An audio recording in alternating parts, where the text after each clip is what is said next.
মাসে আজি যে 5টা বিধানসভা সমষ্টিৰ উপনিৰ্বাচন অনুষ্ঠিত হ'ব সেই উপনিৰ্বাচনৰ বাবে আজি আনুষ্ঠানিকভাৱে চূড়ান্ত ভোটাৰ তালিকা প্ৰকাশ হ'ব। ইতিমধ্যে 30 জুলাইত 13টা সমষ্টিৰ কাৰণে খচৰা ভোটাৰ তালিকা প্ৰকাশ পাইছিল আৰু চূড়ান্ত ভোটাৰ তালিকা প্ৰকাশ পোৱাৰ পাছতে দেশৰ নিৰ্বাচন আয়োগে 5টা বিধানসভা সমষ্টিৰ কাৰণে উপনিৰ্বাচনৰ দিন বাৰ ঘোষণা কৰিব আৰু যদি চোৱা যায় তেতিয়াহ'লে শাৰদীয় দুৰ্গোৎসৱৰ পাঠখনতে এই নিৰ্বাচনৰ সমগ্ৰ প্ৰক্ৰিয়া সম্পন্ন হোৱাৰ যথেষ্ট সম্ভাৱনা আছে। তেনেস্থলত আমি যদি চাওঁ তেতিয়াহ'লে ছেপ্টেম্বৰৰ শেষ ভাগত আৰু অক্টোবৰৰ প্ৰথম সপ্তাহৰ ভিতৰতে এই প্ৰক্ৰিয়া সম্পন্ন হোৱাৰ সম্ভাৱনা আছে আৰু যি 5টা বিধানসভা সমষ্টি আছে ইয়াৰে 3টা বিধানসভা সমষ্টিৰ শাসকীয় বিজেপিয়ে নিজৰ প্ৰাৰ্থী প্ৰক্ষেপ কৰিব আৰু এই সমষ্টিকেইটা হৈছে ধলাই, বিহালী আৰু চামগুৰি বিধানসভা সমষ্টি।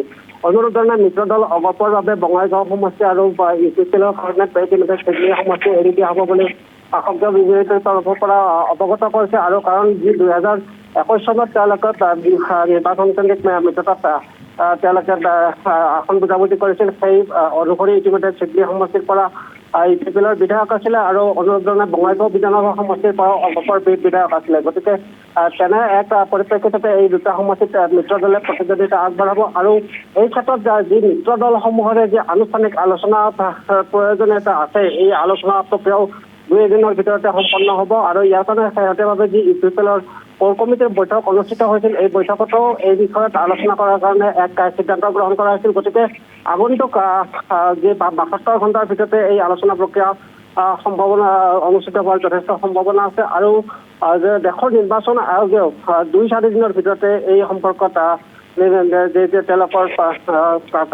কাৰ্যসূচী ঘোষণা কৰাৰ কাৰণে সংবাদমেল সম্বোধন কৰাৰ যথেষ্ট সম্ভাৱনা আছে। গতিকে আমি আশা কৰিব পাৰোঁ যে 26 ছেপ্টেম্বৰৰ পিছত এই নিৰ্বাচন অনুষ্ঠিত হ'ব আৰু 7 অক্টোবৰৰ আগে আগে নিৰ্বাচনৰ ফলাফল ঘোষণা হোৱাৰ যথেষ্ট সম্ভাৱনা আছে। মুকুট ৰয়, আপোনাক ধন্যবাদ জ্ঞাপন কৰিছোঁ তথ্যখিনি জনোৱাৰ বাবে।